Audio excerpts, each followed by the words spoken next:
Hello from my basement office. Ladies, just you and me today, and I'm going to be candid and real and relevant and maybe raw because you know me as that. And what triggered this video, just uncut, you and me, was people have been asking me, Krista, when are you going to put something out there about the pandemic and COVID and Corona? And I said, I'm not jumping on the bandwagon that a lot of people are. And we were being inundated. Too much negative stimulation. But it got me thinking about how can I get positive out there and hit more than just a few people. And it hit me that why don't I go to the participants in the women's retreat, the power of your journey and the power of you. So here I am today, and I just wrote a couple notes, some while I was on the treadmill the other night, some in more detail. But the big word right now is pivot. We all have to pivot.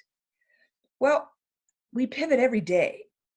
We pivot every week in our life. But this situation, we're being forced to pivot. And that's where some of the angst comes, is we're being forced. It's not our choice. So it comes back to change. And I hear many people have said up to this, oh, I don't have time to do what I want to do. You've got time now. So pivot and pivot in the direction that you want to go and that you believe in and aligns with you. Only you. Number two, I was also thinking the last 2 weeks about what can I do? I cannot sew, so I can't be helping with masks.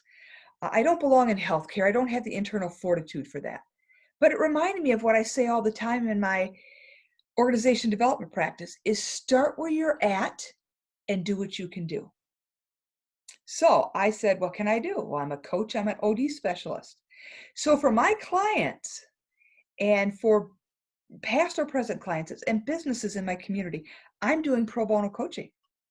I'm using what I have. And I'm doing consulting pro bono to help out in this time. So I say to you, start where you're at and do what you can. The third thing is about transition, and it relates a little bit to pivoting, where we transition in our life, we transform, we grow. That's what happens in coaching. That's what happens when you come to the women's retreat. You come in one person and we initiate a transformation into someone else. And that transition may happen right away. It may not happen for weeks, maybe months. Some of you now in April may just be initiating your transition if you were at the retreat this year, the first week of February. So it's all about a new future. It's all about moving to where you want to move. Live and raw, here we are. Sorry, I thought I turned it off. Now I can't even run it. Now it's about transitioning to the new future. I don't believe it's about a new normal. I believe it's just about the next phase of who you are, what you are, and where we're going. You get to define what's next. This pandemic doesn't define it. You define it.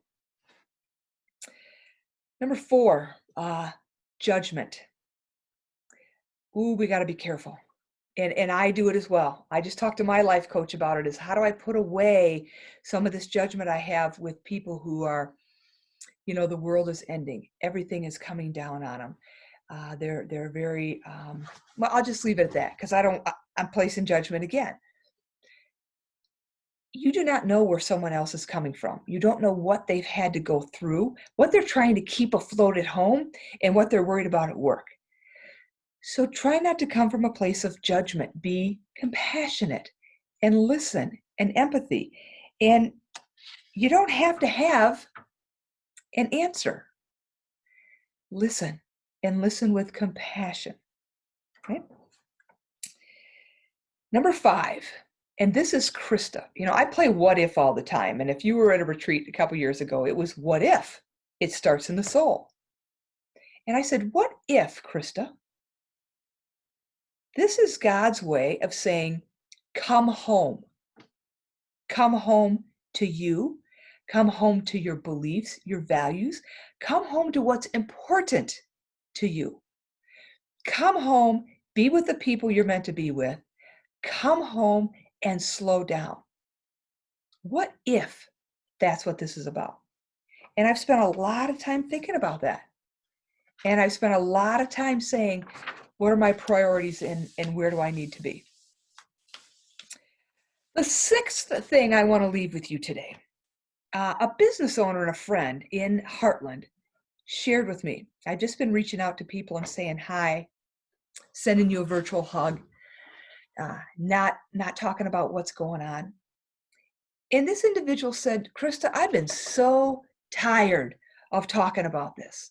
I won't talk about it anymore because people all take to negative.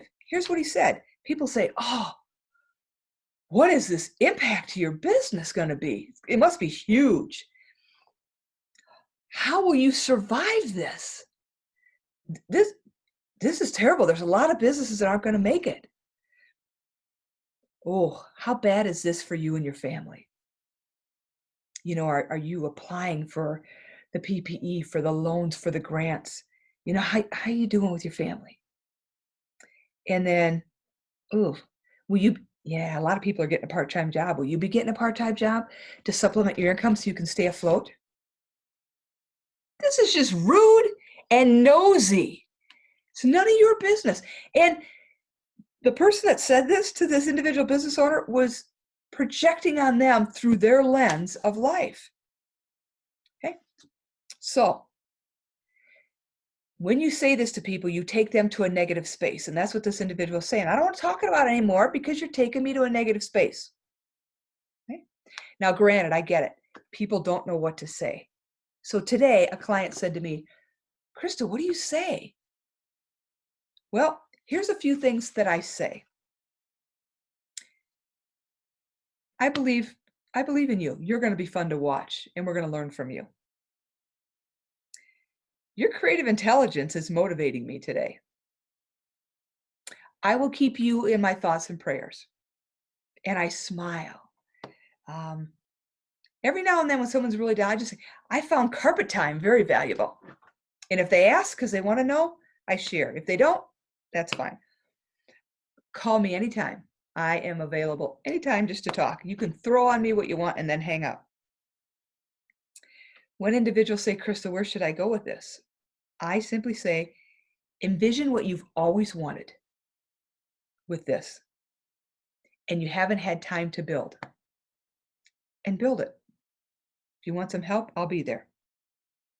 Another thing I say is, please continue to be you, because we need you now, and when we come through this, we need you. Okay, great. I'm going to put you on my hug list today. It's going to be a great one. And this. And if I'm like Cotton, or this, that's it. I did not take them to a negative place. And a lot of it's about this. Be contagious. And that's number 7. Be contagious. Smile. Come on.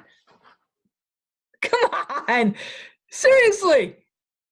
You're not smiling yet?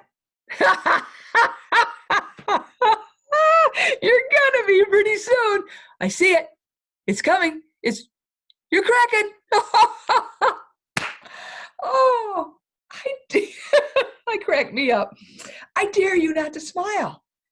The other person will smile. Remember, we've talked about negative emotion and a positive emotion can't be in the same space simultaneously. Okay? Positive, kindness, love will always trump negative. And negative means we're looking backwards. Okay? And the final thought here, I started studying joy and happiness and some love and compassion last fall because I saw tremendous changes in clients in my coaching practice when they would turn that corner and they would become happy. So, the Dalai Lama says happy is on the outside. It's kind of materialistic. Joy is on the inside. I haven't got that deep yet, but I'll tell you, spread happiness. Because when there's happy, there's compassion. And when there's compassion, there's kindness. And there it leads to joy. And with all those, they lead to hope. And hope is the key to flourishing humanity. Without hope, things die down fast. Uh, Relationships, families, businesses, communities, entire civilizations, when there's no hope, they're gone. And the size of them depends on how long it takes them to die or to no more flourish. So please help me. Go out there with those you know. Be contagious. Be positive. Smile. And let's see what we can do together as participants in the power of your journey, in women that have already done transformation and have increased their strength. Please help me. Thanks. Catch you later. And in the meantime, behave. And remember, we as choosers have the right to choose. But once the choice is chosen, the choice controls the chooser. I choose to be happy. I choose to be positive. I choose to start where I'm at and do what I can. Please join me. Toodles.